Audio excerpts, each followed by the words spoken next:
છે એ પણ પ્રકૃતિ છે, બુદ્ધિ છે એ પણ પ્રકૃતિ છે, અને અહંકાર છે. જમ્યા બેટા, જાઓ ભાઈ. અહંકાર છે એ પણ પ્રકૃતિ છે.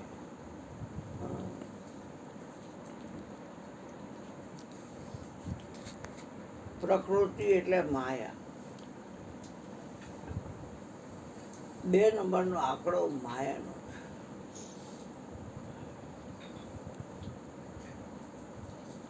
પરમાત્મામાંથી બધું પ્રગટ થયું છે. પરમાત્માની અંદર બધું રહે છે, અને પરમાત્માની અંદર બધું સમાઈ જાય છે. પરમાત્મા છે એ શેની અંદરથી પ્રગટ થયો નથી. ભગવાનને રાખવા માટે ભગવાનથી મોટી ચીજ જોઈએ. ભગવાનથી મોટી ચીજ કોઈ છે નહીં. નામ સમોવડ કોઈ નહીં. એની કમ્પેરિઝનમાંય કોઈ ચીજ આવતી નથી. નામ એટલે આ બોલે છે એ, એની કમ્પેરિઝનમાં કોઈ ચીજ આવતી નથી. કોઈ કહી ન શકે કે નામ આના જેવું. કહી શકે તો એ કમ્પેરિઝનમાં એવું કહેવાય કે નામ સમોવડ કોઈ નહીં. કે ભાઈ તમારે ત્યાં ઓલા કેમ નહોતા આવ્યો? તો કે અમે એના સમોવડ નથી ને કે. એ કરોડપતિ છે અને અમે હજારપતિ છે, એટલે એ ક્યાંથી અમારી આવે? એ કરોડપતિ હોય. જો ઊંડેલો રહ્યો બેટા, અંદર કરશો. જો અહીંયા રહ્યો બહાર. હા અહીંયા હતો ને અંદર કરશે ને. જારી બંધ કર.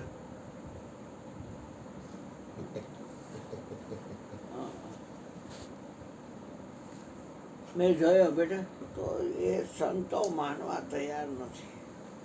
પ્રગટને પ્રગટ કરવાનો હોય નહીં.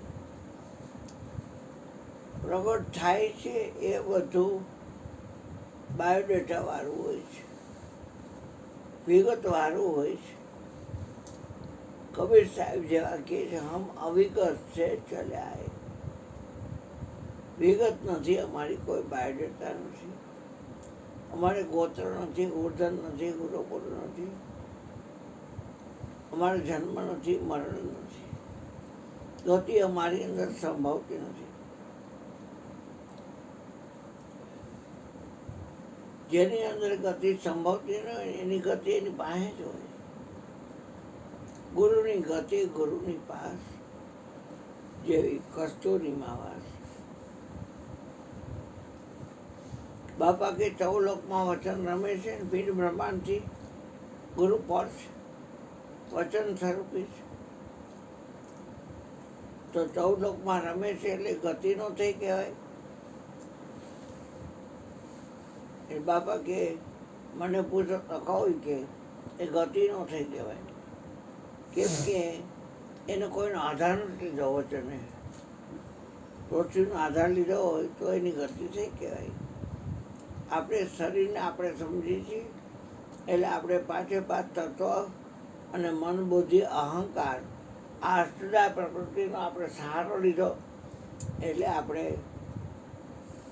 આપણી ગતિ છે.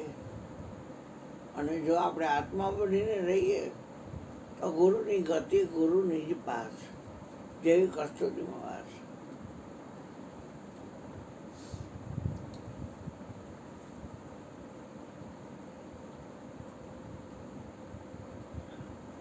એટલે કહે છે કે વર્તમાનને અતીતને વર્તમાન હોતું નથી. અતીત છે ને વર્તમાન નથી હોતું એમ બતાવે છે ગતિ, કે ગતિ નથી એમાં. જે બધાથી અલગ છે એને કોઈ ગતિ નથી. અક્ષરાતીત, અક્ષરને ગતિ છે. શબ્દ ભંડોળમાં ગમે શબ્દ ગોઠવાય, ગતિ થયા વગર ન મળે પડે, ગતિ કરવી જ પડે. પણ અતીતને વર્તમાનને અતીત હોતું, અતીતને વર્તમાન હોતું નથી. એ લાઈમાં ન હાલે. અતીત, દેહાતીત, ઇન્દ્રિયાતીત, શબ્દાતીત, અક્ષરાતીત, નામાતીત, પંચકોશાતીત, પંચવિષયાતીત, તત્વાતીત, ગુણાતીત, આ બધું અતીત. અતીતને અળગો કરવાનો નથી, અતીત અળગો જ છે. એટલે બતાવવામાં આવે છે એ જેમાં ગતિ પડેલી છે એ પ્રકૃતિ જ હોય, માયા જ હોય. બાપા કે 365 દીમાં એક જ જણો તારી પાસે આવશે અને હું અનુભવું છું.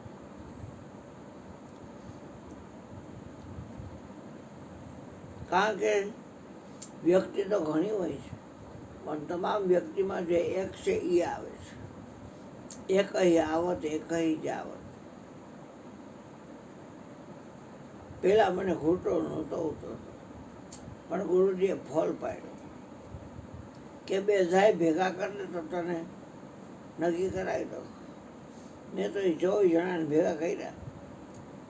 બુધવાર હતો બધા ઘરે જતા, ફોન કરીને બાપાને ભેડી આવો તો, એટલે આવ્યા બધા.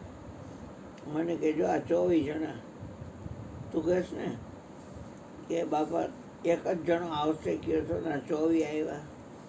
પણ કે ઓલી રેકડીમાંથી કેરું લઈ આવી કે એ ડઝને કેરા લીધા. તો કે બધાને કંઈક આવે એમ કરીને 2 ડઝન લીધા, તો 24 થયા. 1.5 ડઝન લીધા, અઢી ડઝન લીધા, 26 આજકા, 24 36, બધાને કંઈક કેરું આવ્યું. પછી કે આ 24 જણાને પૂછ, 48 આંખે બધા કેરું જ કહેશે, કોઈ એપલ કહેશે નહીં, સફરજન, કોઈ ચીકુ નહીં કે, બધા. મેં 24 જણામાં 48 આંખે તો બધા કેરું કીધું. તો કે 24 જણામાં 48 આંખે જો અર્થ એક છે એની હું વાત કરું છું. અને તું આ પાકું કરી લઈશ ને તો દ્વૈત તૂટશે નહીં, તૂટશે નહીં. આખા વિશ્વની આંખે તું જોઈ રહ્યો છો મારા બાપ. મારી ગરીબની વાત આવડા આવી ગયા ને, ગરીબની વાત થોડીક માન તો સારું કે. કારણ કે મને એમ થાય કે એક તો પ્રગટ થયો એમ. એટલે મેં નક્કી કર્યું કે ગુરુને આ ગમે છે આખા વિશ્વની આંખે. પણ તમને કે શંકા ન થાય કે તમને કોક જોવે છે. જો તમને એવું થાય કે ફલાણાએ મને જોયો તો 2 થાય, તમે કોઈને જોવો છો તોય 2 થાય. 24 થાય કે જોવાવાળું એક છે એમ કહું છું. 24 થાય કે જોવાવાળું એક છે, સાંભળવાળું એક છે, ઊંઘવાવાળું એક છે. એમ પછી આખા વિશ્વમાં સમજી લેવાનું. કેસા અગર કોઈ જોરા લે એ નહીં. અને બાજુથી કોઈને ઉતારી પાડવા નથી, કોઈને હરાવવા નથી, કોઈને જીતવા નથી. કોઈને જીતવા હોય તો 2 થાય, કોઈને હરાવવા હોય તો 2 થાય.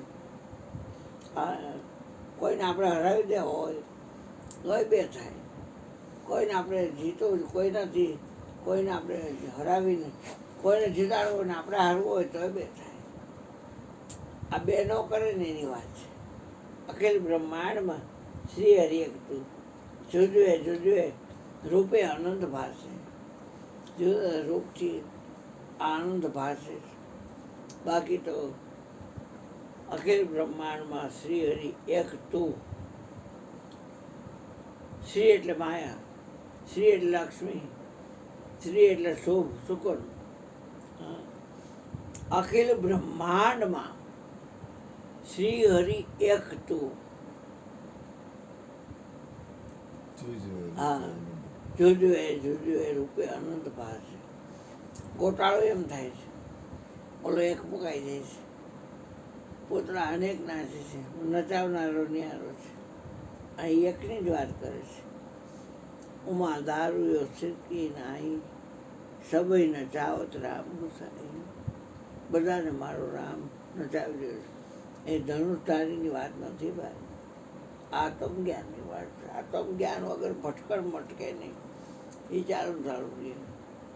આત્મા જો ઓલીને મેં કીધું હું તારી આવીશ, એટલે મેં કીધું છે ને, શરીરે થોડું કીધું છે. અને એ શરીરને રાહ જોઈને બે તો મેળે ન પડે, પણ એને વિચારો મળે ખરા. પણ એને મેં કીધું મને ઓળખી લઈ જાય એમ કહું, હું આ શરીર તો શું નહીં. મેં કીધું કે ભાઈ હું તમારી આવીશ, તો તમે આ શરીરની રાહ જોઈને બે હો તો ન મેળ પડે. આપણે વાતે કરી છે, એ કોઢિયો આવ્યો, ખવડિયું કૂતરું આવ્યું, ગાંડા જેવો માણા આવ્યો, તો સાઈને તગડી મૂક્યા. પછી કે સાહેબ તમે કહો છો ને આવતા નથી, કે મેં તો આયા था લેકિન તુને મુझे પહેચાના નહીં. આ વાત આખી એમ છે. એટલે આપણે શું છે કે આ ચહેરો છે ને એ આપણે આપણને માની છીએ એમ છે નહીં.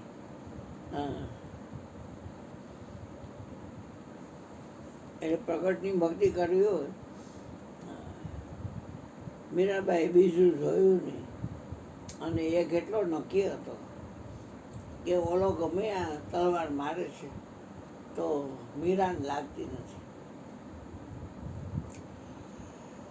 રાણો તલવાર મારે છે પણ એકને અનેક રૂપ દેખાણા. સપનામાં એકનો અનેક થયો, સપનું મળતા તે એક રહ્યો. એને સંત સમાગમ સાચો થયો, એના અંતરનો અંધકાર ગયો. એને રજૂનો સર્પ ભૂસાઈ ગયો. તલવારને ન્યાયને અલગ કર્યા, દેહ અને દેહી અલગ કર્યા. પછી ભેગા કરવાની જરૂર નથી, પણ સમજણે રહી જવાની જરૂર છે. એ દેહ કોઈથી દેહી ન હોય, અને દેહી છે એ કોઈ દેહ ન હોય. જે દેહી છે એ વિદેહી છે, અને એના વચન આખા અલગ હોય, અને દેહવાળાના વચન અલગ હોય. દેહવાળો કાળમાં રમતો હોય, અને દેહ વગરનો છે એ કાળાતીત હોય, એ કાળમાં રમતો હોય. એને જન્મ મરણ તબઈ મીટે, જબઈ ભ્રમતા સાય. ભાણ કહે હંસદાસને ફેર ભડકત ના. હવે આપણે ગોધન મેન કઈ થોડુંક વાંચી દઈએ, બરાબર બેટા? આમાં તમે કઈ કહેતા હતા બીજું? હે